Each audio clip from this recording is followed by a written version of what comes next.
Welcome back to this special edition of Hardball, the Great List Show. Barack Obama's victory may have left the Republican Party in disarray, but they're already strategizing their comeback and building a bench of presidential contenders. So here's the top 5 likeliest Republican candidates in 2012.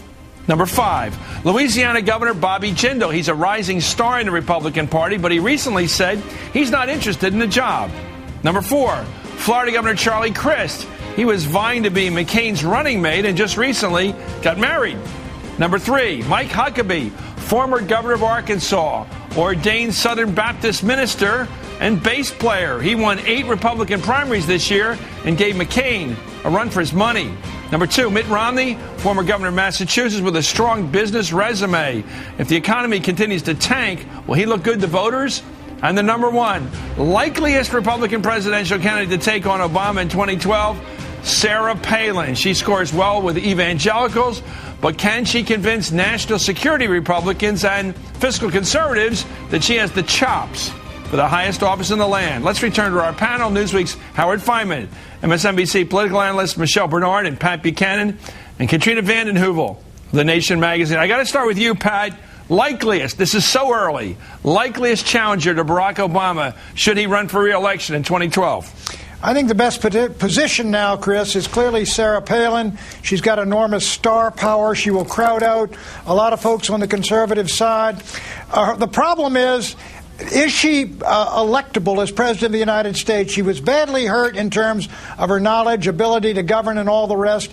In a smaller, more narrow Republican Party, however, I think she starts out the front runner. There's no doubt that Huckabee would draw from her something. I think she would beat him. And Romney, I think, has got a real problem connecting. I don't think the other two. I don't see Charlie Crist. I think he's more socially liberal as being someone who could go through the Republican primaries and win it. Do you think, Pat, that she would be like a McGovern or a Goldwater? She would appeal to a narrow party but be a sure loser? I think clearly she has she is a Goldwater in that she has enormous traction and drawing power. She's got greater star power than Goldwater. She is not Goldwater yet. She's got a real opportunity, I think, if she comes back with a program and with ideas and can conduct herself extremely well there. She's a woman. She's very attractive. She's going to have to prove herself. But, she could win a Republican nomination because of that enormous draw. People will really be attracted to her, and she will crowd out a lot of these other conservatives. Katrina, your thoughts? Pick up where Pat left off with his favorite, since he's the conservative. Do you think that is the kind of candidate that people on the liberal or left side of things would love to have as the challenger to Barack because she's so narrow and perhaps narrow in her appeal? I do think so, but I think I'm not playing the name game. I know this is a list show. But you're going to have a battle royal inside the Republican Party. Some of it will have to be in response to the defeat they just suffered. And that means finding a candidate who will appeal to a cross-section of this country. At the moment, the Republican Party is at risk of being a shrinking regional party.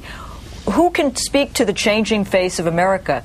Who can speak to the economic crisis Americans are feeling? And that's going to require a different kind of candidate. My view is if there's any juice left in the Republican Party, and I saw this among young people in this election, it's a libertarian streak.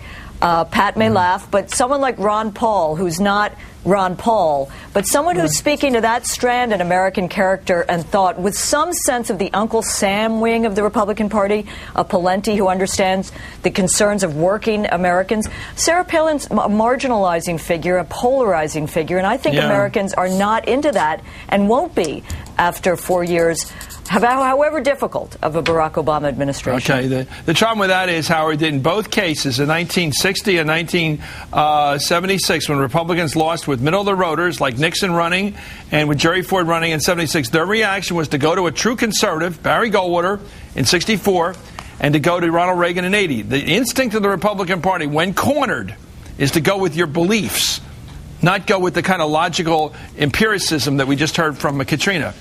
Well, I was going to mention Mark Sanford, the governor of South Carolina. Now, you could view him either as a retreat into your core beliefs or somebody who can reach out because he's a good politician with a nice family and a successful record in South Carolina. He's somebody to watch because he was a House member here, very conservative, questioned the basis of Social Security in terms of wanting to have private accounts, questioned the finances of government, questioning the bailout of the auto industry here now. I mean, he is a real hardcore economic libertarian conservative of the Goldwater streak. But he's an attractive political candidate, and since South Carolina is so important in the Republican Party, I think he's somebody to keep an eye on.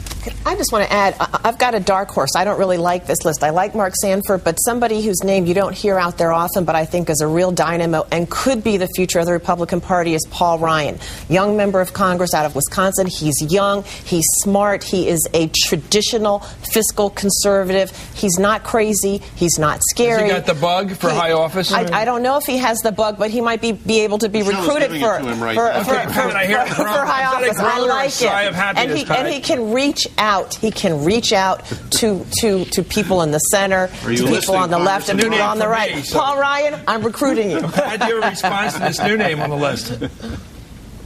Pat? Oh, Ryan?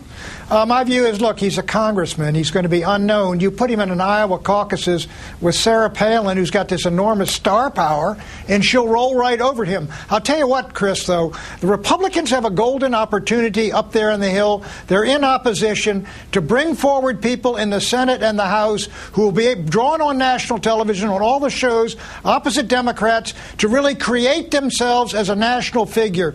If they're sharp and smart and they can really address the issues of the future, that's where I would look, because each of the five you have on that list, and I would add Sanford, all to me have drawbacks. Some of them just aren't political athletes. Others have had real problems, like Romney connecting with folks. Sarah Palin connects terrifically, but there's real problems in terms of knowledge, ability. And so I would really, if I were some young congressman, or really get yourself on television, get out there and look like something new and fresh. Find a Republican Barack Obama. Yeah, I mean, exactly. I think there's another route. I think we're missing something there. To find that route. Put him on a talk show.